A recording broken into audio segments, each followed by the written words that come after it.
स्वागत है आपका हमारे चैनल क्राइम की बात में। दोस्तों, आपने आज तक बहुत सारी हॉरर कहानियां सुनी होंगी, लेकिन मैं आपको यकीन दिलाता हूं कि इस कहानी को सुनने के बाद सच में आपको डर का एहसास होने वाला है। तो यदि आप ऐसी ही हॉरर कहानियां सुनना पसंद करते हैं तो इस वीडियो को लाइक और चैनल को सब्सक्राइब कर दीजिए। और चलिए कहानी की शुरुआत करते हैं। पवित्र स्नान या नरक का द्वार। महाकुंभ मेला नाम सुनते ही रोंगटे खड़े हो जाते हैं। लाखों करोड़ों लोगों की भीड़, गूंजते मंत्र, जलते धूप दीप और चारों ओर फैला एक आध्यात्मिक माहौल। लेकिन इस पवित्रता के पीछे कुछ ऐसा भी छिपा था जिसका अंदाजा मुझे जरा भी नहीं था। मैं पहली बार महाकुंभ में आया था। बचपन से सुनता आया था कि गंगा में स्नान करने से सारे पाप धुल जाते हैं। यही सोचकर मैं भी प्रयागराज आ गया। लेकिन जिस रात मैं संगम किनारे पहुंचा, मेरी जिंदगी हमेशा के लिए बदल गई। रात का संगम घाट। रात का समय था। मेला धीरे धीरे शांत हो रहा था, लेकिन घाटों पर अब भी लोग थे। कुछ साधु धूनी रमाए बैठे थे, कुछ लोग मंत्र जप रहे थे। माहौल रहस्यमयी था, लेकिन मैं यहाँ सिर्फ एक ही मकसद से आया था, पवित्र स्नान। मैं गंगा किनारे बैठा ही था कि अचानक मेरी नजर एक बूढ़े साधु पर पड़ी। उसकी आंखों में एक अजीब सी चमक थी। उसने मेरी ओर इशारा किया और बुलाया, बेटा, गंगा स्नान करने आया है? उसकी आवाज गहरी और रहस्यमयी थी। हाँ बाबा, सुना है इससे सब पाप धुल जाते हैं। बूढ़ा हंसने लगा, लेकिन उसकी हंसी में कुछ था, कुछ ऐसा जो मुझे असहज कर रहा था। सब पाप नहीं धुलते बेटा, उसने धीरे से कहा। कुछ पाप ऐसे होते हैं जिन्हें गंगा भी अपने भीतर समेटने से इनकार कर देती है। मुझे उसकी बात अजीब लगी, लेकिन मैंने ज्यादा ध्यान नहीं दिया। मैं बस जल्दी से स्नान करके अपने होटल लौटना चाहता था। स्नान के दौरान अजीब घटनाएं। मैं धीरे धीरे पानी में उतरने लगा।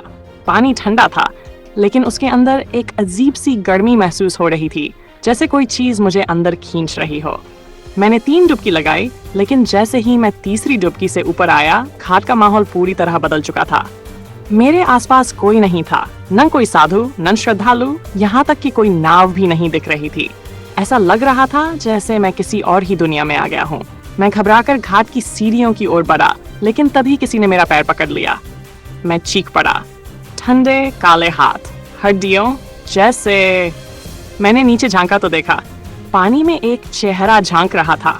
उसकी आंखें कोयले जैसी काली थीं और उसका मुंह धीरे धीरे खुल रहा था, जैसे कुछ कहना चाहता हो। मत जा, मत जा। गंगा में छिपा एक शापित सच। मैंने पूरी ताकत लगाकर अपना पैर छुड़ाया और तट की ओर भागा। घाट पर आते ही मैंने पीछे मुड़कर देखा। वहां कुछ नहीं था, बस शांत बहती गंगा। तभी वही बूढ़ा साधु मेरे पास आया। उसकी आंखों में कोई डर नहीं था, बस एक अजीब सी गंभीरता थी। तूने देख लिया ना? उसने धीमे से कहा। क्या था वो? मेरी आवाज कांप रही थी। जो लोग अपने बड़े पाप लेकर गंगा में आते हैं, उन्हें गंगा स्वीकार नहीं करती। ऐसे लोग गंगा में डूबकर मर तो जाते हैं, लेकिन उनकी आत्माएं जल और समय के बीच फंस जाती हैं। तो अब तुझे भी पुकारेंगी।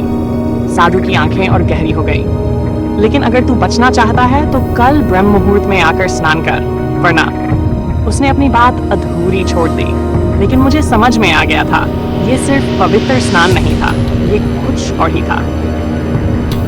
अंतिम समाधान। अगली सुबह ब्रह्म मुहूर्त में, जब पूरा वातावरण मंत्रों से गूंज रहा था, मैं दोबारा गंगा में उतरा।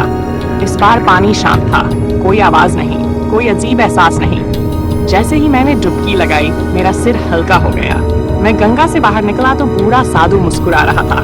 अब तू सुरक्षित है, लेकिन वे आत्माएं जो उनका होता है, वे उन्हें मिल जाता है। साधु ने सिर्फ इतना कहा और फिर कहीं गायब हो गया। मैंने घाट पर इधर उधर देखा, लेकिन वह कहीं नहीं था। क्या वह सच में था या सिर्फ मेरी आंखों का धोखा था? आज भी जब मैं उस रात को याद करता हूँ तो गंगा किनारे बहती हवा में किसी की फुसफुसाहट सुनाई देती है। मत जा, मत जा। दोस्तों, मैं आशा करता हूँ कि आपको यह कहानी पसंद आई होगी।